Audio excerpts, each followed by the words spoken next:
Salutacions, benvinguts a l'espai de Cara a Cara a Comarcal Televisió, perquè avui parlem amb el secretari del Partit Popular en la Comunitat Valenciana, Carlos Gil, que està així amb nosaltres, que ha vingut a Gandia en aquest cas, i que volem parlar amb ell, amb la seva versant personal, però també la seva versant professional. Ell, com a secretari general del Partit Popular en la Comunitat Valenciana, el que és l'òrgan de màxima autoritat entre congressos dins del partit. Hola, Carlos, ¿qué tal? ¿Cómo estás? Hola, Paco, muy bien. Ve, es así, ¿no? El órgano que tú estás presidiendo, que tú estás llevando adelante, que es el secretario general. A ver, la Secretaría General se encarga un poco del funcionamiento interno del partido, sí. Es un órgano entre congresos para toma de decisiones internas, toma de decisiones orgánicas, y en eso es lo que estamos, también teniendo en cuenta que formamos parte de una comisión transitoria formada en el mes de diciembre, que no es el secretario general o no es el comité ejecutivo que eligió el Congreso en su momento. Bien, hasta que tengamos un congreso, efectivamente, ¿no? Efectivamente. Correcto. Bueno, cuéntanos, ¿qué te ha venido o qué ha venido a hacer a Gandía? Pues hemos estado esta mañana en la comisión de seguimiento del edificio de telecomunicaciones, del antiguo edificio de correos, reunidos con el ayuntamiento, viendo todas las cuestiones de seguridad de ese edificio, de percepción de seguridad por el viandante y por el usuario de la biblioteca, y trabajando un poco en sus futuros usos, en su futuro destino, y en la restauración necesaria, que necesita restauración, reforma o nueva construcción, que es una cosa que está por decidir todavía por dos técnicos en qué línea nos vamos a mover. Precisamente este ha sido el objetivo de la visita. Justamente en ese edificio, en los 4 años que gobernó el Partido Popular en la ciudad de Gandía, se pretendió llevar adelante allí una universidad, en este caso era la católica, para enfermería, para dar allí las clases oportunas y darle posibilidades a la gente joven. Ahora mismo estamos viendo una huelga del sector de educación. ¿Qué solución le vamos a poder dar a esta situación? Huelga del sector de educación no universitario, Sí. por no vincularlo a la universidad. ¿Qué solución le vamos a poder dar a este conflicto? Yo creo que los conflictos siempre se resuelven con negociación y con acuerdos. Cuando dos partes están dispuestas a alcanzar esos acuerdos es mucho más fácil recuperar ese conflicto y redirigirlo. Y yo creo que la solución a este no puede ser otra que una negociación en la cual las dos partes pongan de su parte, valga la redundancia, para alcanzar ese acuerdo necesario para que la educación funcione, para que las reivindicaciones que entendemos legítimas de los profesores sean atendidas, al menos en parte, y sobre todo para garantizar la seguridad de los estudiantes que en este tramo final de curso están viviendo esta situación sobrevenida que no les hace ningún bien, especialmente a los estudiantes de segundo bachillerato que se enfrentan a las pruebas de acceso a la universidad. En el anterior gobierno, el del Botànic, estuvieron 8 años, se reivindicó una subida, tuvo alguna subida por parte de la Generalitat de cara a los profesores, ¿o es el momento ahora que ellos reivindican ante el Partido Popular? Hasta 5 veces rechazó el Botànic esa subida salarial que ahora están reclamando. En ningún momento se convocó una huelga, en ningún momento se convocó una acción reivindicativa de las características y del volumen de esta. Pero sin embargo ahora sí que han decidido salir a la calle, han decidido cerrar las aulas con carácter indefinido o dejar de atender a los alumnos con carácter indefinido. Insisto, en un momento especialmente sensible del curso, no estamos ni mucho menos en el primer trimestre, sino a pocas semanas de una evaluación final que marca el futuro para todos los estudiantes, y decía antes, insisto, especialmente para los de segundo de bachillerato que se juegan el acceso a la universidad, que a esa edad es lo más importante que tienes en tu vida y lo que más estrés te puede generar encontrarte en una situación como esta. Entonces, ¿calificarías esta huelga como una huelga política? A mí no me gusta calificar las huelgas como políticas. A mí me gusta calificar las huelgas como unas reivindicaciones que, vuelvo a repetir, me parecen legítimas. La podría calificar como inoportuna. La podría calificar, en todo caso, como que es excesiva para una voluntad negociadora. La Consellería en ningún momento cerró esa negociación con los docentes. Pero el hecho de que sea política lo sabrá quien la ha convocado. Yo no la puedo calificar así. La importancia en tu trayectoria política de haber sido concejal, alcalde, ¿eso es necesario? O sea, ¿le da un plus a un político haber pasado por la administración más cercana, que es un ayuntamiento? Sin duda, sin duda. La mejor política es la que mira a los ojos de la gente. Y esa política que mira a los ojos de la gente es la política local. Ser concejal, ser alcalde, sigo siendo alcalde además, ser alcalde y en un pueblo pequeño donde la relación es mucho más personal, donde hace que no veas personas, que veas historias, que veas necesidades, que veas reivindicaciones que el ayuntamiento puede y debe atender, yo creo que es fundamental para entender la política de otra forma, para no entender la superestructura, sino para entender que realmente es un servicio al ciudadano. Es un servicio en el cual nos tenemos que poner a disposición de los vecinos, de todos los vecinos, con independencia de su color político, de sus ideologías, y que de alguna manera ese bagaje local nos permite conocer ese lenguaje que al vecino le puede entender, que al vecino le puedes hablar, a un vecino no le puedes hablar de repartos competenciales, no le puedes hablar de limitaciones presupuestarias, él eres su alcalde, eres su recurso, eres la primera administración que da la cara y a la cual tiene un acceso sencillo por encima de todas las demás y su enlace con el resto. Por tanto, yo creo que no voy a decir que sea obligatoria, porque quizá no habría ayuntamientos para todos, pero es muy aconsejable pasar por la administración local antes de llegar a otros niveles. Oye, y cuando tus vecinos en Benavites, del cual tú eres alcalde, acuden pidiendo deducciones fiscales, deducción de taxas, esto luego cuando llegas a la Secretaría General del Partido Popular y tienes la posibilidad de poder hacerlo desde la Generalitat, ¿qué hacemos? Hacerlo, y lo hemos hecho. Tenemos unas deducciones fiscales en el impuesto sobre la renta que no habían existido nunca.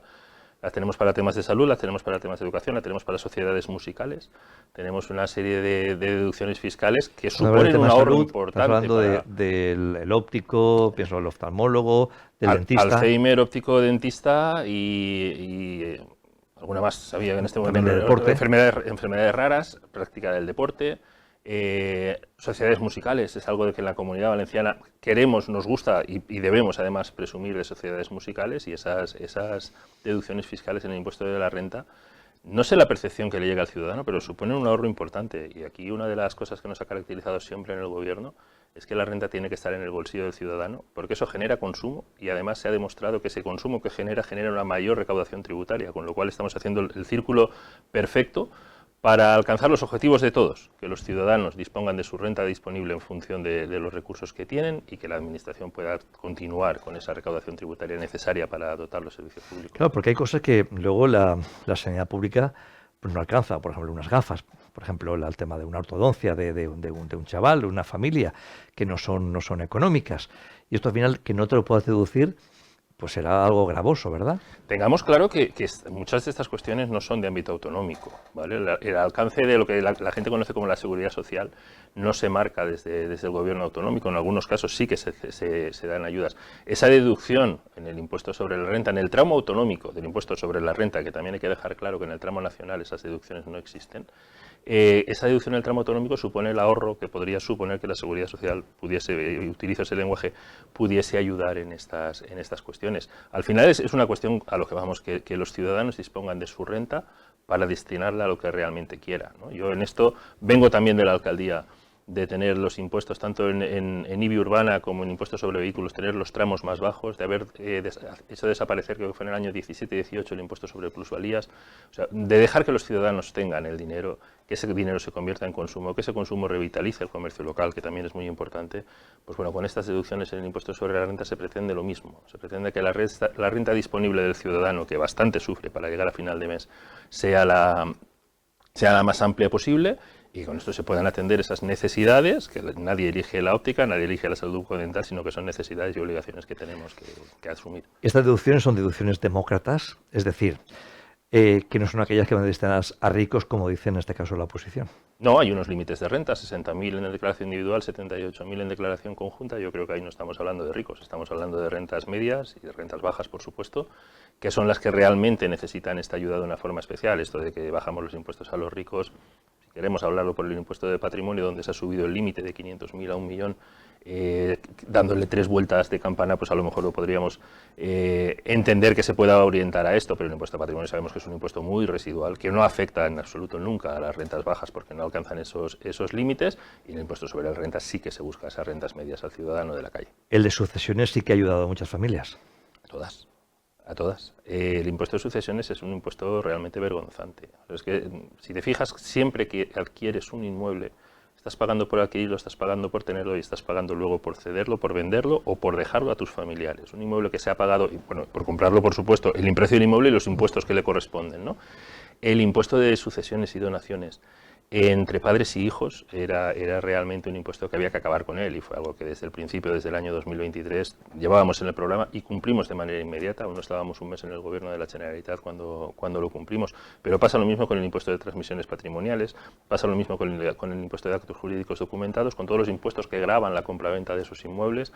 También se han bajado los tramos y en algunos casos esas reducciones son sensibles, más aún teniendo en cuenta que la base de cálculo es el precio de la vivienda, y fíjate en qué niveles nos estamos moviendo ahora. ¿Esa es una parte del papel que tiene que hacer el secretario general del Partido Popular en la Comunidad Valenciana? No, ni mucho menos. Ese es un papel de gobierno, ese no es un papel de partido. Como bien has dicho al principio, mi papel como secretario general es un papel orgánico. Es un papel de funcionamiento interno de la estructura del partido, y en eso trabajamos. El gobierno es el que se dedica a plantear estas cosas. Que haya un engranaje lógico entre el partido y el gobierno y el partido que da soporte, o entre el gobierno y el partido que representa, obviamente tiene que existir, porque al final los programas sí que son de partido, que luego se aplican en el gobierno, pero la función del secretario general no, está lejos de esto. Y por terminar, al final con ese edificio de correos en Gandía, aún no tiene el informe técnico, imagino por saber qué se va a hacer con ese edificio, pero estando donde está, pienso que Gandía necesita ahí tener un edificio que sea utilizable por parte de o alumnos o de la sociedad en general. Gandía necesita revitalizar el centro, como les pasa a muchas ciudades, y ese edificio está en una zona especialmente emblemática para que pueda ser así. Contáis en Gandía, y además tengo la suerte de ser profesor del campus de la Universidad Politécnica en el Grao, y revitaliza el Grao, ¿no? De alguna forma desestacionaliza la presencia de estudiantes en invierno allí, le da una vida, ¿no? Pues lo mismo tendríamos que buscar, en medidas distintas, obviamente, porque hablamos de situaciones distintas también, en el centro de Gandía, si es un edificio universitario, como si es un edificio de servicios, pero que al final sí que esa parte dotacional es necesaria para que esa zona se revitalice, ese edificio esté en uso, y en eso es en lo que estamos trabajando. De momento, en garantizar la seguridad del edificio, como decía al principio, garantizar la seguridad que está garantizada de los usuarios de la biblioteca, garantizar también la de los viandantes que en algún momento han podido ver peligrar la integridad de la fachada, y eso se ha resuelto ya, esa intervención está acabada, y ahora estamos preparando el proyecto para esa segunda intervención de refirmeza del edificio para poderlo consolidar, y a partir de ahí empezar a trabajar ya en la búsqueda de los usos y en las necesidades, obviamente muchas, de adaptación para que puedan llevarse a cabo. Pues señor Carlos Gil, muchísimas gracias por la deferencia de venirse hasta el plató y poder concedernos esta entrevista, que al final no deja de ser interesante para todos los espectadores, que es lo que al final también nosotros buscamos. Un placer para mí también. Muchísimas gracias y a vuestra disposición de siempre que queráis. Gracias. Gracias.